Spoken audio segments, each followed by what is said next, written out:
If you look at the list of officer ranks in the United States Armed Forces, there are 10 ranks listed which are held today. They go from second lieutenant all the way up to the rank of general, which is the 4-star variant of the rank. There is a rank above general, a 5-star general, which hasn't been awarded in 70 years. Most people are familiar with these generals as having served in World War II. However, there is still one more rank above that of 5-star general in the United States military. Find out about this rank and the 2 men who have been awarded it on this episode of Everything Everywhere Daily.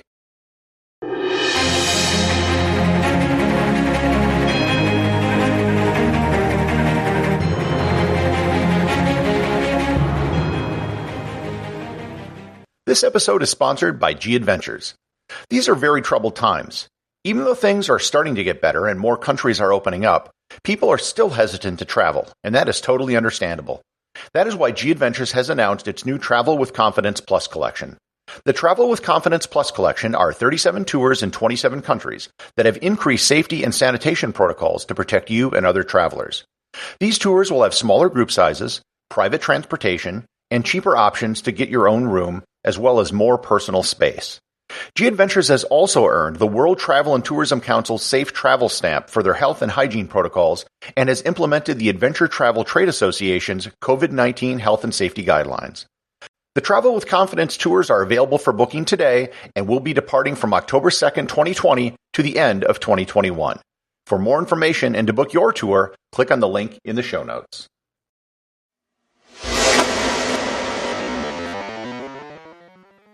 The upper ranks of the American military has changed over time and according to the military's needs. For most of the history of the United States, its military has been quite small compared to European countries, and there wasn't a need for a large and complicated system for organizing the top commanders in the armed forces. For example, the highest rank ever obtained by George Washington during his lifetime was that of lieutenant general, which today would be a 3-star general. He never attained a higher rank because there wasn't any. In fact, after Washington, there were no lieutenant generals in the American Army until 1855, when Winfield Scott, the longest-serving soldier in American history, was given a brevet promotion to the rank. After the Civil War, Congress authorized the newly created rank of General of the Army and awarded it to Ulysses S. Grant. And here's where I have to start splitting hairs and being nitpicky. There is a difference between rank and insignia. Today we can say the rank of a general by the number of stars they have, but stars are just the insignia of the rank. The reason I bring it up is that Grant was the first person in U.S. history to hold the rank of General of the Army, and there was no established insignia for it. Grant used 4 silver stars to denote his rank. After Grant, there were 3 other men that held the rank of General of the Army in the 19th century. William Tecumseh Sherman was appointed to the rank after Grant, and he changed the insignia to 2 silver stars with an American eagle between them. The final holder was Philip Sheridan, who held the rank briefly before his death. After the death of Sheridan in 1888, there were no more generals higher than the rank of Major General, aka a 2-star general. At the start of World War I, the United States again created general ranks above 2 stars, and the system they created is pretty much the one we have today. So let me give a quick overview as to how general officers in the U.S. military are ranked today. A brigadier general is a 1-star general. A major general is a 2-star general. A lieutenant general is a 3-star general.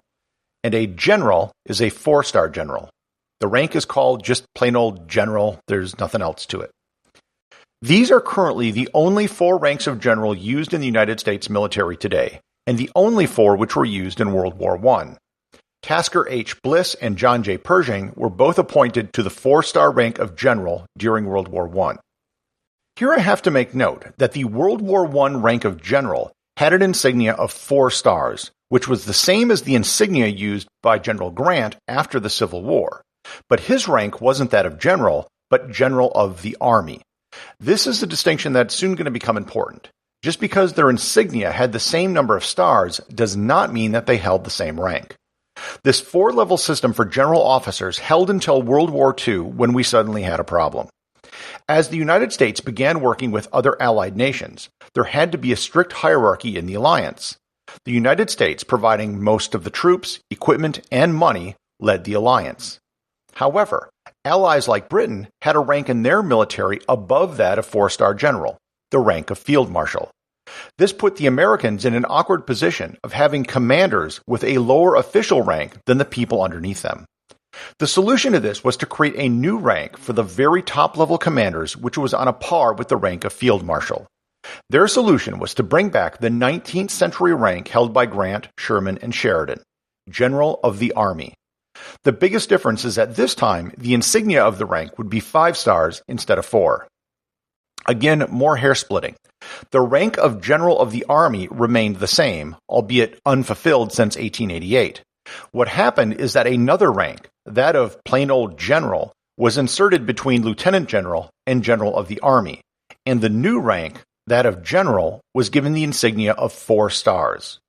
The military also created an equivalent 5-star rank for the Navy, creating the rank of Fleet Admiral. During World War II, there were 4 men raised to the rank of General of the Army. They were George Marshall, Douglas MacArthur, Dwight Eisenhower, and Henry Hap Arnold. There were also 4 admirals raised to the rank of Fleet Admiral. All 8 admirals and generals were advanced in rank one day apart from each other between December 15th and December 21st, 1944. They were given their promotions one day apart, so there was a clear order of seniority between them. The only other person who was given the 5-star rank of General of the Army was Omar Bradley in 1950. Bradley's promotion to the rank was a political move because he was chairman of the Joint Chiefs of Staff during the Korean War, and he would be in an awkward position of having had a higher-ranking Douglas MacArthur underneath him. Since then, no one has been advanced to the rank. So why didn't the United States just create the rank of Field Marshal to put it on the same level as other countries? The story which is told is that when the idea of creating a 5-star rank was floated, Field Marshal was the original name. But then George Marshall would have been called Field Marshal Marshall, and that didn't sound dignified, so they just went with General of the Army. Henry Arnold, it should be noted, carried his 5-star rank with him after the war when the Air Force was created, and he became the first and only 5-star rank of General of the Air Force.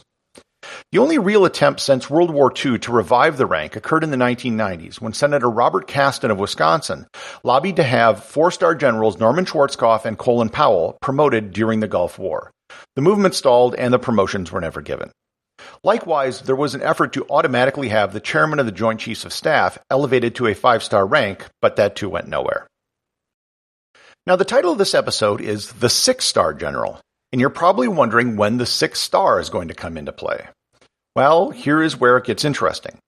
In 1919, Congress created a new rank called General of the Armies of the United States. Note that this is plural as opposed to the 5-star rank of General of the Army. This rank was given to then 4-star General John Pershing. He created his own insignia, like General Grant in the 19th century, and he selected 4 gold stars to distinguish it from the 4-star rank of General, which had 4 silver stars. When the new 5-star ranks were announced in 1944, the Secretary of War, Henry Stimson, was asked if these new ranks were the same or different than the rank which was given to General Pershing. He said, and I quote, "It appears the intent of the Army was to make the General of the Armies senior in grade to the General of the Army. I have advised Congress that the War Department concurs in such proposed action." As Pershing was still alive when the 5-star appointments were made, it wasn't a totally trivial issue. That means the United States does have a rank on the books, although almost never discussed, above that of the 5-star General of the Army. This isn't unprecedented in the world. There are some countries which do have a rank above Field Marshal. The rank is usually called Generalissimo or Grand Marshal. The rank is mostly given by dictators to themselves or as an honor to some great general. In 1976, Congress decided to posthumously promote George Washington to the rank of General of the Armies of the United States and declared by statute that no one else could ever be ranked higher than Washington. The only other attempt to elevate someone living to the rank was Douglas MacArthur. In preparation for the invasion of Japan, MacArthur was going to be given supreme command. As there would be several 5-star generals and admirals involved, the idea was floated of promoting MacArthur to the rank of General of the Armies and explicitly making it a 6-star rank with a 6-star insignia. The idea was dropped a few weeks after Japan's surrender, and his service record notes that the promotion didn't occur due to the lack of necessity for such a rank. However, there was a movement to promote MacArthur to the 6-star rank for the next 20 years up to, including, and after his death. However, nothing became of it. After he died, there was a movement for posthumous promotion. The Institute of Heraldry even mocked up a 6-star insignia. In the end, the problems of advancing Macarthur above his World War II contemporaries, some of whom were still alive, were too complex and political, so the proposal was dropped.